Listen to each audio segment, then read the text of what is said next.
Greetings, it's BlazeLeeDragon. Yes, greetings is kind of cheesy for many people. I personally like it. It's more of a formal hello, more of a greeting. Get it? Okay, yeah. Anyway, so this is a video response to a email message thing I received on YouTube. I do try to get back to most people who contact me, whether it be through email or through YouTube. I like to. I actually even have a podcast known as Ancient Arts, which I will tell more about later and how to download, and I encourage people to talk on there as well as be interviewed. This particular one is a message that I got from Draghynmystress, and I could be pronouncing that wrong. It's probably just pronounced Draghynmystress. I'm just going off by the way it was spelled. Basically, it was in regards to my video on Wicca versus Witchcraft, which is up to 21,000 hits. As of today, 12/22/2010, it is still technically the winter solstice, also known as Alban Arthan, or Yule. And basically the message, kind of to sum it up without getting into too much of it, Draghynmystress has had actual official training as a witch, so she is a witch. And one of her friends she's known for 15 years has recently got interested in Wicca for the past 3 years. And she has been using the name witch for herself, even though she's a Wiccan. She tried to explain to her friend the difference. She even tried to explain in the way that I explain in my Wicca versus Witchcraft video. Basically, you know, hey, you can be one, you can be the other, they're not the same thing. Now, she's asking for some advice. It looks like basically her friend picked up a book, which was, it was written by Scott Cunningham. Good author, I like him. And she, let's see, has not really attempted to try to do anything ritual or magical, and has sought her friend Draghynmystress to find some magical teaching and training. And of course she said no. She apparently feels the reason she wants to learn magic would be unethical, is the way that I'm reading this. I'm not going to read the whole thing word for word, it's long. And it might be, you know, maybe she doesn't want me to say everything in my response, so... Basically, looks like she was wondering what my advice would be in this situation, and she was wondering if I'd be willing to post a video in response to her message. Think it might like to hear the response by video if you've got the time to make one. I think it's a good topic for discussion. Okay, well, Draghynmystress, this is a video for you. And basically, the way that I personally feel about it, these are my thoughts. I'm not always right, nobody ever is. If somebody wants to go out, rent a movie on martial arts and learn a few punches and kicks and call themselves a ninja, they can call themselves whatever they want. If she wants to pick up a book and instantly call herself a Wiccan and call herself a witch, I mean, if that's what she wants to do, more power to her. Each person has the right to call themselves whatever they want. Doesn't make it true. I mean... I can, you know, run around and call myself President of the United States. Doesn't make me the President.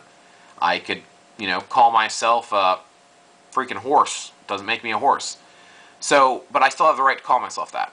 So, I mean, you are probably doing your best bet right here is where you're not offering to teach her. To me, if you're going to train someone in magic or have them on as a student, I feel like you're karmically responsible for what they do with that. It's kind of like if you teach someone how to use a gun or a weapon or self-defense and they end up hurting someone.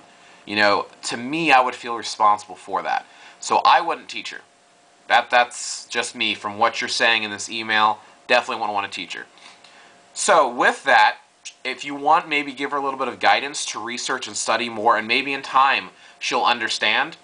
But ultimately, like I said, it's going to be her decision, and she can call herself whatever she wants. So... you're going about it the right way. However, anytime someone gets into a new path, whether it be for selfish reasons or spiritual growth or whatever the reason, regardless of what the reason is, people like to have guidance of some form. They like to have a teacher, instructions, people on YouTube to ask questions to. People like that feedback. So I would be there for her as her friend, give her the advice you can, maybe suggest some reading to her, and maybe in a few years it'll sink in what's the difference, and then maybe if she does start calling herself a witch, she would become a witch. I mean, technically, even with Wicca, originally, it was an actual coven thing. You know, Gerald Gardner had a witch's coven, and he adopted the Anglo-Saxon word for their mystical healer, teacher, spiritual priest kind of people, and took it and turned the word into Wiccan, which was his specific group. So it didn't encompass everyone who did any form of witchcraft. It was this one coven. He created a new neo-pagan faith, basically. And originally, you had to be initiated into it. You had to learn. You had to be dedicated, for a year and a day. I mean, there was initiation, there was levels, there was grades, there was information, there was a specific god and a specific goddess you follow. It wasn't pick and choose. And what it's become today is Wicca's become more of a grab a book, pick it up, and start following it. Very similar to the Christian faith. You want to become a Christian? You become a Christian. There's not something special you do. You accept the faith, adopt it into your life, and you become a Christian. Particularly with Catholicism. You accept Jesus in your heart as your Lord and Savior. You study the Bible. You're Christian. I mean, it doesn't take much. And that's what Wicca has become today.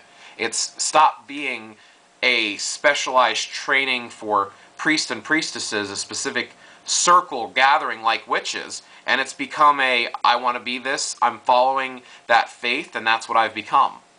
So, my biggest advice, I keep saying that, don't I? Draghynmystress, just give her some support, be a friend, be there for her. Don't train her, in my personal opinion, unless you feel she's going to be responsible for it, and is someone you would actually want to have initiated and have a student, and you would want to be karmically responsible for. That's my advice. So, hopefully that helps out, and you're welcome to keep asking questions. I'll give some video responses or ancient arts, or at least message you. So this is BlazeLeeDragon. Hopefully you had a wonderful winter solstice, which, by the way, this is the first lunar eclipse during the winter solstice in over, I think, 320 years. So hopefully it's been very magical for you. Have a nice day.